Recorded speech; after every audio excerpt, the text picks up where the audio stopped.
This gray-haired ugly loser is the most powerful king in the world, winning war after war.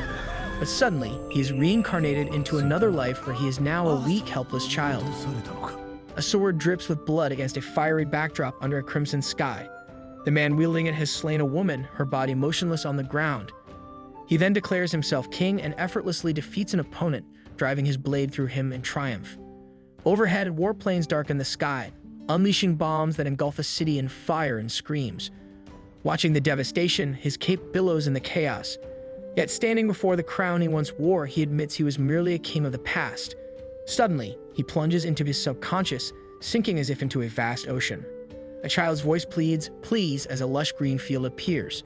A feather drifts toward him, and the child whispers, "In your new life, seek the light." Reborn as a child, he is welcomed as Arthur by a father who admires his hair and a mother who cherishes his familiar eyes. Introducing himself as Reynolds, the man's playful nature confuses Arthur, who struggles to grasp his new reality, until they both declare themselves his parents.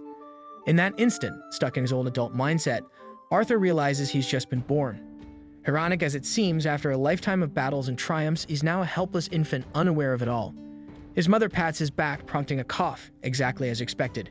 Still confused, Arthur notes that Alice and Reynolds genuinely believe they are his parents and seem to care for him. Yet having a mature mind and a baby's body fills him with constant fear. When placed in the crib, he instinctively grasps his father's finger, who excitedly tells his wife. Annoyed, Arthur knows it was mere reflex, just like the cry he's about to release, which a sudden bowel movement interrupts. His tiny body is beyond his control, a prison where nothing goes as planned. He tries to wake up, but the nightmare persists. Then, as if things weren't strange enough, he witnesses something even more surreal.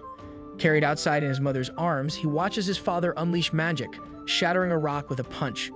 A piece falls on his head, and Alice quickly heals him with a spell. Stunned, Arthur realizes this world holds powers he never imagined. Reynolds, wielding his magic-infused gauntlet, could even hunt the fiercest boars. Seeing his father return from a hunt, the baby concludes that knowledge is power and carefully observes everything around him. In this society, people may carry weapons, hinting at the dangers around them and pushing individuals to grow strong quickly. Arthur has no intention of being an exception. As Alice rocks him to sleep, he reflects on the frustration of recent days, but admits that moments like these aren't so bad. He recalls tense situations from his past life, where enemies were always loyal, making peaceful sleep impossible. Regardless, his new life as a baby continues, and he soon learns to crawl. One day, he reaches a mirror in his parents' room and sees his reflection for the first time. His parents celebrate each milestone, while he simply tries to grow accustomed to his name, not that it truly matters to him. At bedtime, Alice tucks him in with a kiss, but instead of sleeping, he escapes his crib like Rapunzel from her tower. Having finally gained better control over his body, he sneaks across the kitchen as his mother washes dishes, careful not to make a sound. Opening a door, he reaches his goal, a bookshelf. Knowledge is power, and Arthur is eager to learn about this world. From a book, he discovers that the continent of Decathan consists of 3 kingdoms: Darv, a subterranean dwarf nation; Eleanor, a secluded elven forest realm; and Sapin, a human-controlled, densely populated region, much like his homeland in his previous life. This nation follows a monarchy, but unlike others, the throne is inherited rather than seized.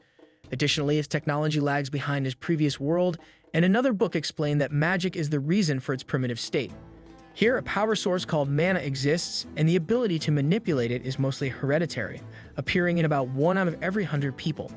Mana can be used in 2 main ways: amplification and conjuration. Amplifiers strengthen their bodies, enhancing speed, power, and resilience, while conjurers shape and direct mana externally. Mastery of mana relies on the mana core, which fully awakens between puberty and late adolescence by concentrating dispersed mana into it. Arthur understands that self-awareness is key to harnessing and releasing this energy, with his Kai acting as a focal point. Fortunately, the wisdom of the late king's past life may aid him in this new existence.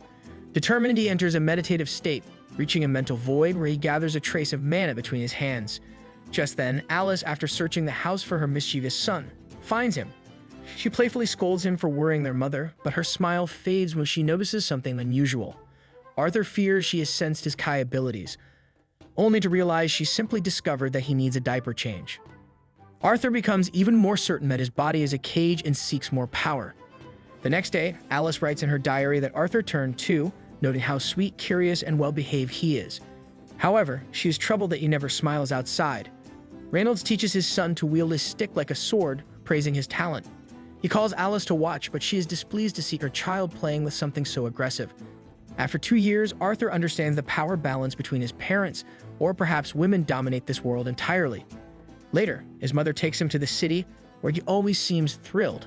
Meanwhile, Arthur silently gathers knowledge, assessing the nation's technology through its weaponry and discovering new materials unknown to him. He also witnesses magic firsthand, finding it both fascinating and useful. By evening, asleep on his mother's back, he reflects that this couple has met his needs. Though his life is limited, it is not unpleasant. He wonders if this is what having a family feels like, something he never experienced before. This gentle warmth for his mother isn't bad at all. Speaking of affection, Alice mentions how happy she feels when her son gets out of bed to read or when his eyes light up at the city market, traits he likely inherited from Reynolds. Maybe Arthur, like his father, dreams of exploring the world one day. Still, his mother would rather see him live a quiet life. At dawn, Arthur watches his father train, realizing how lucky he is to have such a role model. After smashing another rock to pieces, Reynolds gives his son a thumbs up, asking if he isn't amazing.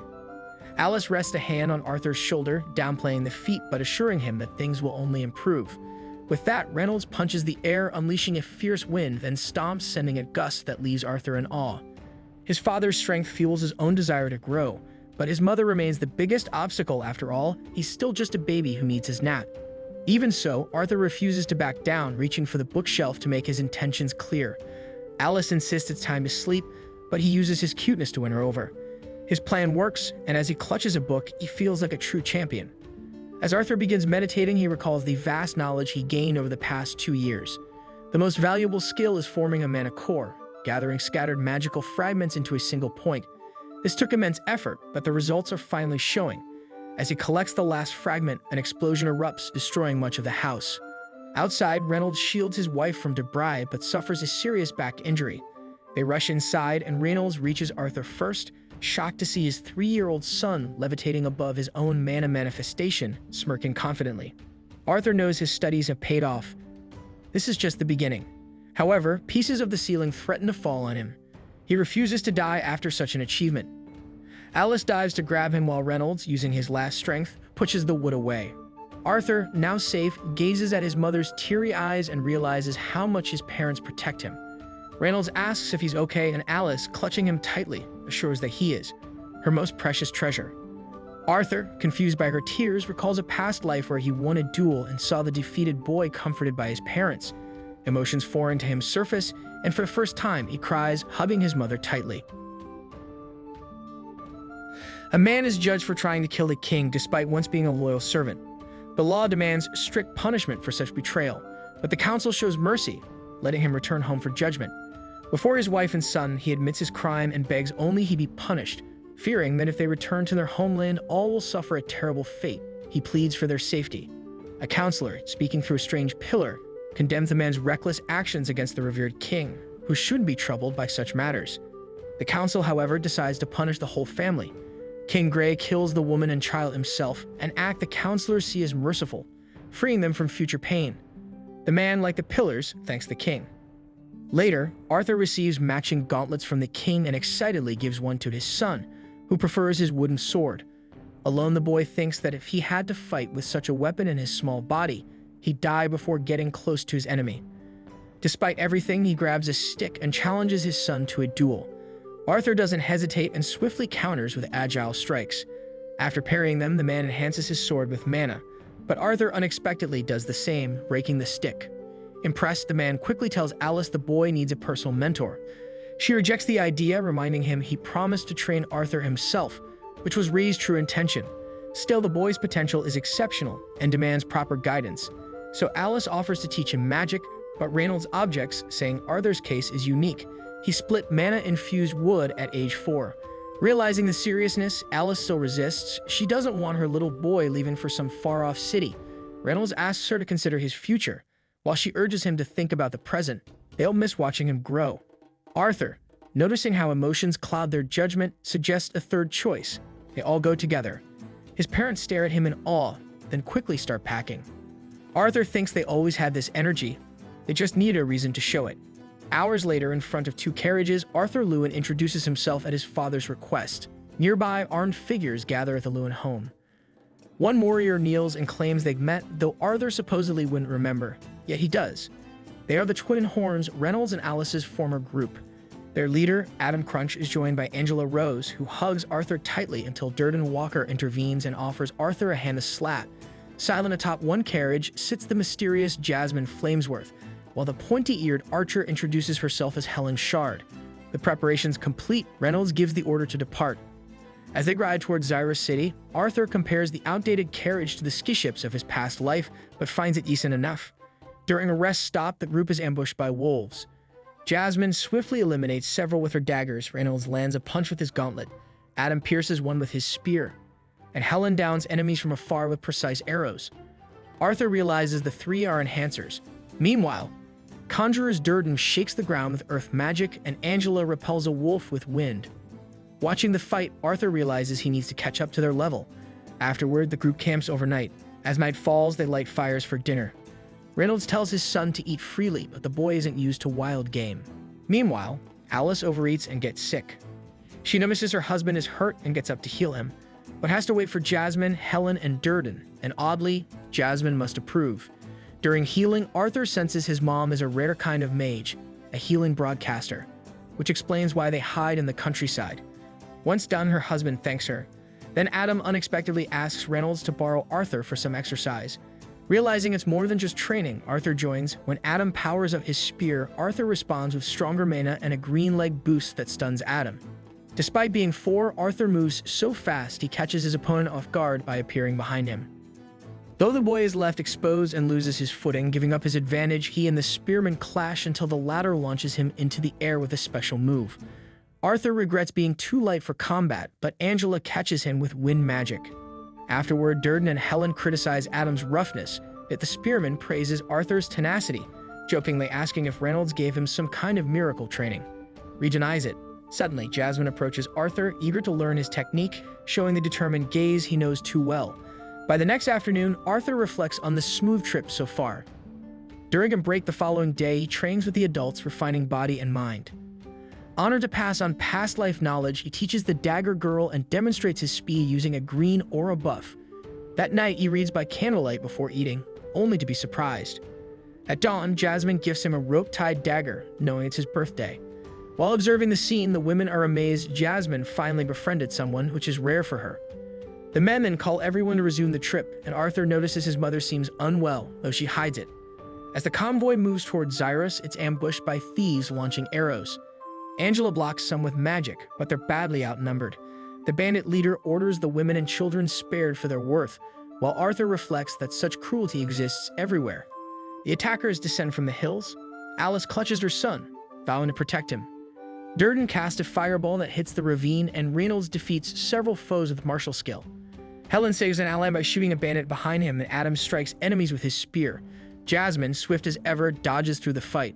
Arthur knows his team is skilled, but raw talent isn't everything in war. Durden, still raging, slays May to protect Angela, but the enemies keep coming. Arthur realizes their power lies in sheer numbers. Despite fighting well, Reynolds is hurled into a carriage and briefly taken out. Alice and Arthur leave the damaged cart, but their father urges them to stay, saying his wound isn't serious. He warns that if the bandits find out about Alice's power, things could turn dangerous. He tells Arthur to run with his mother, revealing she's pregnant. Realizing why she'd been sick, Arthur accepts his role and boosts his speed. As they flee, the bandit leader sends men after them. At the same time, Reynolds, though hurt, charges the enemy and slows him down. Arthur and Alice are ambushed by 2 thieves, but Jasmine and Adam eliminate them, while Helen gives cover from afar. While escaping, Arthur thinks about the irony. Once a taker of lives, now he's running to protect them. He wonders if this is karma. A bandit mage casts a spell. Arthur shields his mom and takes the hit, falling off a cliff. Before he drops, he uses Jasmine's dagger to drag the attacker with him. Durden and Angela try to catch him with magic, while Alice screams his name. As he falls, Arthur feels strangely complete, realizing the meaning of family and sacrifice, and that he was about to become a big brother. It would have been beautiful. Hours later, he wakes up in the dark woods, dazed when the ground shakes. A huge, terrifying creature appears and greets Arthur by name, as if they've met before.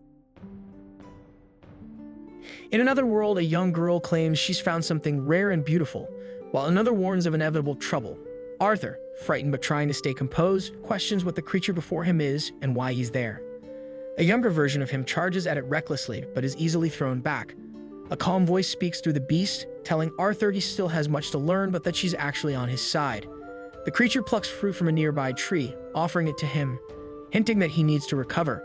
Barely conscious from his injuries, Arthur is told he's fortunate to be alive and must eat if he wants answers. He does, immediately asking about his parents.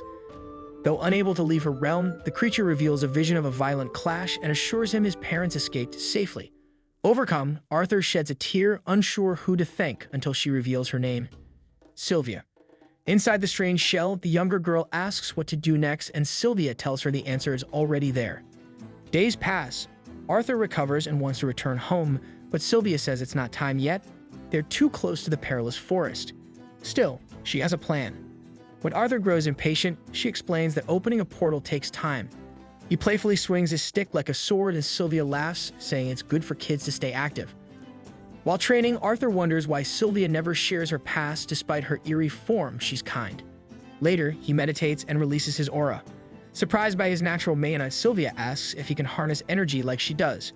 Arthur watches as she gathers and casts mana at once, amazed.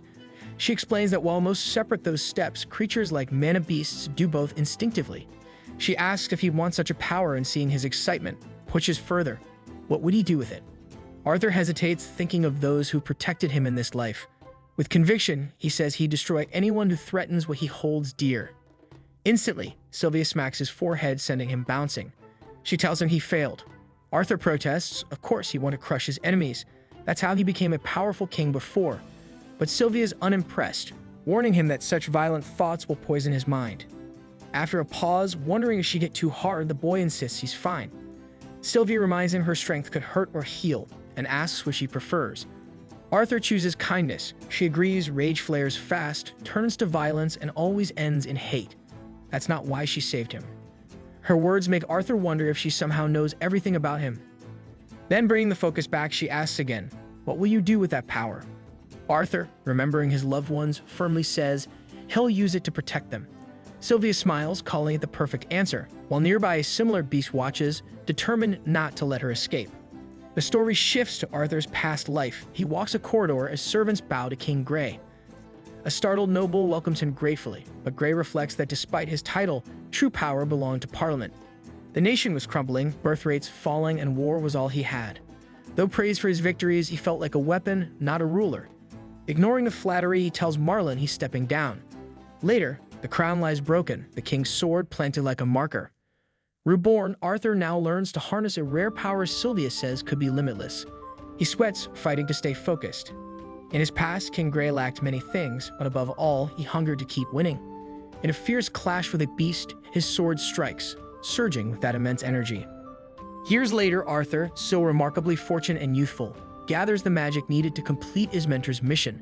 Just as he grins, a sudden strike knocks him behind some rocks. Sylvia urges him to stay hidden. From cover, Arthur watches as a creature appears, one that looks like Sylvia. She's stunned it found her. The male beast, drawn by the scent of blood, demands she come with him. When she refuses, he attacks, casting dark magic. Though she absorbs it, the spell drains her strength. In pain but defiant, she warns she's not afraid, even if using such power shortens her life. She unleashes a radiant aura, her body fracturing to reveal a glowing dragon spirit. She blasts him with energy, and though he swears revenge, Sylvia finds peace. He recovers, shaking the cavern with magic, and hurls a storm of dark spheres. Afterwards, Sylvia frantically searches for Arthur. Her foe questions her concern before launching another orb, but she freezes time, leaving only her and Arthur unaffected. She calls to him, explaining she had to act, and wonders if she now resembles Sylvia more. Confused, Arthur asks if she's a dragon. She confirms that's what humans call her kind. She opens a portal, apologizing that the exit is farther than expected, but assures him he's ready. Before he departs, she asks what he'll do with his strength. He vows to protect those he loves. Seeing her injuries, he tries to help, but she stops him, giving him a feather, an egg, and a strange mark on his arm. She doesn't explain it, only saying he'll understand in time. Finally, Sylvia says goodbye. Though Arthur is devastated, she reveals she could have sent him home long ago, but stayed because she treasured their time. When he asks if he can save her, she tells him this was always meant to be, and his promise won't change that. She spoke so calmly and simply that it took the boy by surprise. Perhaps it was the gratitude he felt that made the pain intensify. Maybe their time together had changed him. With tears in his eyes, Arthur declares he doesn't care if Sylvia is a dragon. She feels like family. Sylvia gently reminds him that he already has a mother, but when he suggests she could be his grandmother, her eyes well up. She softly asks him to repeat it, and when he does, a single tear slips down her cheek. She nudges him toward the egg and feather, urging him to enter the portal. Just as he's about to disappear, he begs her to come, but the portal's magic pulls him in. Alone, Sylvia sighs and lets time flow again. At that moment, the enemy's spell strikes her, knocking her down. He mocks her silence, but then notices the blood and wonders if he went too far. That he doubts someone like Sylvia could be killed by such a weak blow. He's wrong, she's pretending. In an instant, she releases a powerful magical blast that lights up the cave. In her mind, she wonders if it was enough. A younger voice answers, it was. The elder then entrusts everything to her companion, who promises to take care of it. As Arthur steps through the portal, Sylvia speaks to him telepathically, reminding him of her earlier words. When he agrees, she reassures him he'll be fine. Still, Arthur feels immense sadness, and Sylvia acknowledges the world is full of sorrow, but that it's possible to turn pain into joy. Arthur shouts that he can't do that, but she gently says he can take his time. That's all she asks. She believes in him, calling him the strongest king she's ever known. Shocked by her words, Arthur wonders how she knows, but Sylvia only asks him to fill his heart with light, not anger. Something stirs within him. He starts to suspect Sylvia played an important role in his past. Suddenly, he finds himself lying just as he did when they first met. Tears rise as realization dawns. Quietly, he stands, places the egg, the gift, into his bag, and hears a sound nearby. Arthur quickly boosts himself up a tree using his enhanced strength and realizes the egg he carries is exposed. He secures it in his bag before leaping through the branches, where he spots bandits attacking a carriage and capturing a young elf girl to sell into slavery. A scene triggers memories of when this same gang attacked him recently. As the elf is tossed into the carriage, Arthur's rage flares, recalling how Sylvia denied him training due to his aggressive mindset. Determined to stay in control, he follows the carriage to the bandits' camp as night falls. When one of the captors makes a disturbing comment about the girl, Arthur senses danger but chooses to wait calmly for the right moment. Observing the horned wolves at the camp, he notices they are subdued by enchanted collars. To stir chaos, he throws fruit at a wolf, prompting it to growl loudly. One of the bandits responds with brutal force, and Arthur seizes the chance. He strikes him down using mana like a blade. Taking the fallen man's weapon, Arthur quickly eliminates a second enemy who comes to check. Fatigue sets in from fighting in a child's body, but he still manages to swiftly cripple a third attacker as he arrives. Though barely conscious, the bandit warns his ally that the boy is a mage. The fourth henchman reveals his own magic and suggests keeping Arthur alive as a child sorcerer is more valuable than the elf they captured. He attacks, but Arthur dodges and counters with a missed kick. Arthur then hurls his rope-tied dagger, which is caught midair, exposing him. The bandit kicks Arthur down and tries to carry him off, but Arthur burns his knee. Furious, the bandit changes his mind. He'll sell Arthur's body instead. Arthur takes advantage of the rage, throws the dagger again, and kills him with a hit to the head. The last bandit begs for mercy, but Arthur remembers the elf did the same and was ignored, so he finishes him too. Entering the carriage, Arthur removes the elf's blindfold, briefly seeing her as someone else. He frees her, and when she asks if he's hurt, he shows a painful wound. Knowing she's the first child he's met in this world, he then covers the corpses, saying it's not something a child should see. The girl replies that the human is just a kid too, leaving him speechless. She asks about her kidnappers, so the boy lies, saying they had an accident, but everything's fine now. Arthur then gathers her things, noting how lucky it was he showed up. She blushes, silently takes his hand, hoping he understands she's scared to be alone. Arthur promises the men won't return. She thinks, he must be nuts to leave a pretty girl like me alone. Arthur assumed the forest was safe for elves, but she corrects him. Her parents warn that ghost trees could devour young elves. When he asks where she came from, she randomly points the wrong way. He asks how far her home is, but she doesn't know. She got lost chasing bugs. Arthur figures she's a bit irrational, but remembers how he too was once a lonely child. He decides not to abandon her, though he doesn't know how to handle the horned wolves. He considers putting them down, but the elf suggests freeing them. Arthur worries they might attack, but she says they were only being controlled by bad people and aren't truly dangerous.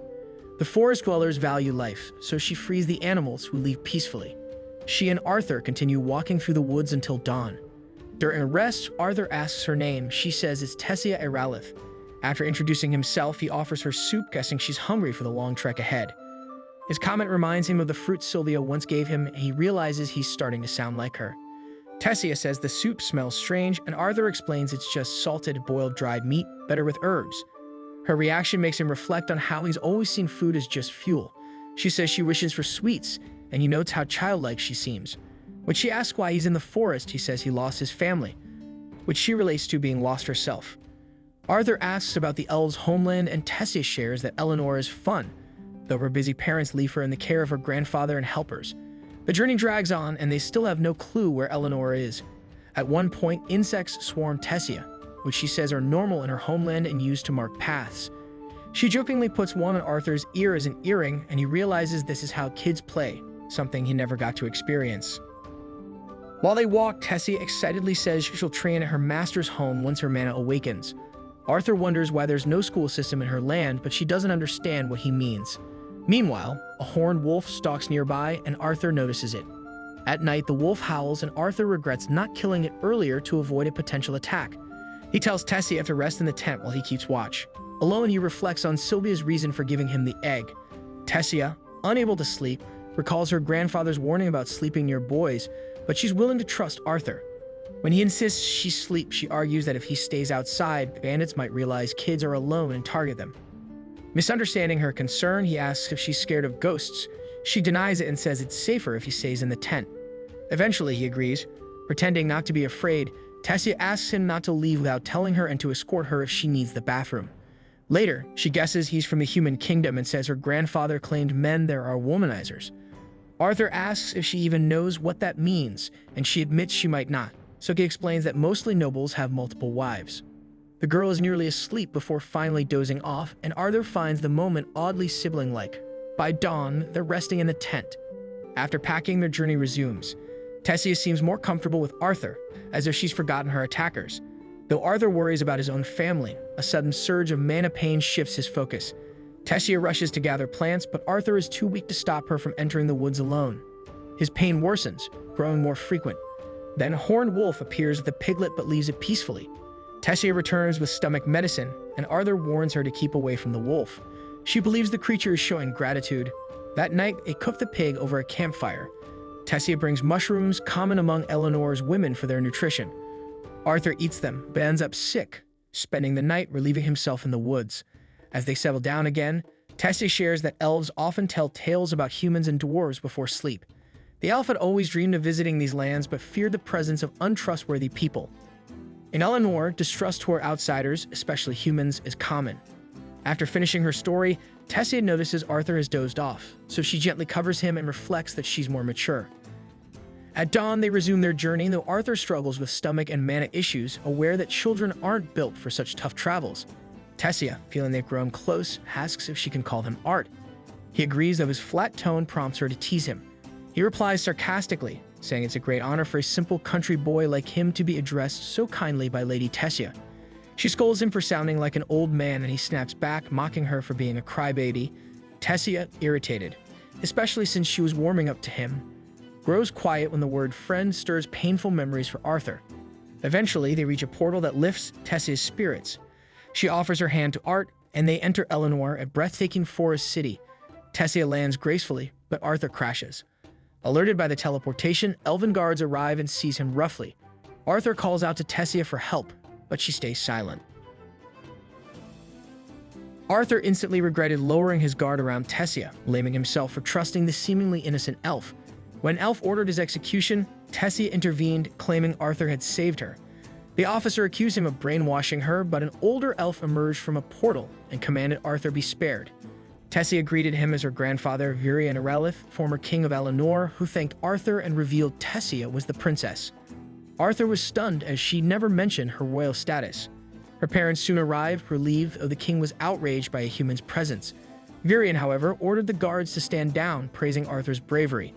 Tessia confirmed his story and asked that he be invited to the castle. Despite the taboo, she welcomed Arthur with kindness. As they left, Virion expressed interest in speaking with Arthur, who sensed a strange power in the old elf. As they walked to the castle, Tessia held Arthur's hand and led him through the market nestled in the towering trees of Elshire Forest, where the unusual homes of Eleanor's people stood. Arthur felt the heavy stares and lingering resentment toward humans. a deep-rooted hatred born from past wars that still haunted the land.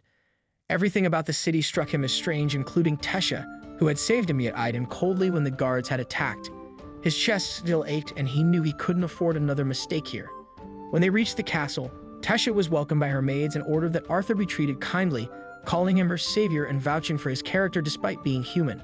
Arthur asked to speak with her about what was happening, and soon her family gathered around a table of fine food. Though he hesitated to sit, Tessia urged him to join them. Seated at the head of the table, Arthur felt isolated and out of place. King Alduin introduced himself and Queen Muriel, and Arthur, calling himself a humble peasant from Sapin, expressed his surprise at being among nobles. Alduin complimented his speech, and Arthur sensed he was earning their respect. When asked about the forest, Arthur admitted to being separated from his family during a bandit attack, but withheld some details. Mentioning Tessia shifted the mood. Alduin slammed the table upon learning slave traders had targeted his daughter, condemning humans for such evil. Arthur countered that cruelty wasn't tied to race. When asked how he saved the princess, he revealed he was a mage, but a soldier doubted his story, accusing him of lying to gain entry to their realm. Virion firmly ordered his soldiers not to raise their voices at the visitor, and Tessia confirmed the human's account, recalling how the men had planned to sell her for her racial value. As the memory overwhelmed her, her mother comforted her with a warm embrace. Alduin believed the human's story, and while grateful, Arthur requested to return to Sapin to reunite with his family after a bandit attack. Despite the peaceful meeting, Alduin hesitated, wary of helping a human due to lingering racial tensions. Arthur argued that true civility meant rising above prejudice, leaving Alduin speechless and prompting Virion to admit the boy had a point. Still, Alduin noted that hatred between their races wouldn't vanish overnight. Tessia challenged her father's stance with a stern look, pushing him to reconsider. Pressured, Alduin revealed the portal to Sapin opens only every 7 years, with 5 years remaining, too long to host a human. So he arranged for soldiers to escort Arthur home the next morning. Arthur is tempted by the hope of returning home, but the worsening pain in his chest reminds him something is wrong. That night, while staying with the elves, the pain intensifies during his shower, and he silently calls out to Sylvia. Seeking relief, he steps onto the balcony, lost in thought. Seeing Tessia with her smiling parents, he wonders if his own, Reynolds and Alice, are safe, though he believes they wouldn't fall so easily. Yet doubt creeps in, and he questions whether they'd still smile at him after all that's happened. Unable to sleep, Arthur wanders the kingdom, eventually running into Tessia. She apologizes for her family's earlier treatment of him, but Arthur takes no offense. He knows it came from concern. Teasing her about acting like a spoiled princess sparks her irritation, though she insists everything will be fine once he finds his family. Still, Arthur doubts, wondering if his existence has only caused suffering from the start. Although still a child, Arthur feels guilty for failing to protect his family. Tessia, moved by his pain, gently scolds him, saying his parents would be sad not to see him and that even she already feels sorrow at his upcoming departure, showing how loved he is despite his self-doubt. Suddenly, glowing firefly bees light up the sky, revealing visions of Rhea and Alice, making Arthur question what he's truly been fighting. Despite the beauty, he's haunted by Tessia's expression during his capture, sensing the darkness still within him. He tries to apologize, but projectile suddenly whizzes by, caught instinctively by Arthur. The thrower is Lord Virion, observing from afar. Though harmless, the bee was a test of Arthur's reflexes, confirming his combat story. Arthur asks if he's being tested, while Tessia defends him, saying he's not the kind of human her grandfather despises. Virion replies that he's not here to mock the boy. Arthur summons a wooden sword, and Virion, intrigued by him, tosses over a weapon and levitates his granddaughter to safety. Arthur attacks swiftly, but the old elf king easily dodges with surprising agility. Despite his youth, Arthur must rely on mana just to keep up, as Virion is far faster. Every strike Arthur attempts is countered, and eventually, Virion shatters his sword with his bare hand. A wooden shard flies toward Tessia, but Arthur redirects it with a handle. Turning to magic, Arthur charges again, only to be repelled. Still, he pushes on and finally lands a hit, surprising Virion, who calls for round 2. Tessia scolds him for being too rough, but Virion insists he had to be serious or risk getting hurt. Amused, Arthur says it's an honor to be overestimated, and Virion, impressed, offers to train him. Though hesitant, Arthur is moved when Virion promises to inform his parents he's safe. But the pain in his chest returns, and Virion confirms his fear. Arthur carries a bestial will and will die if he doesn't accept the training. If you're enjoying the journey of this series, please hit that like and subscribe button and turn on that notification bell so you don't miss any updates. All of your support helps me to keep bringing more high-quality recaps.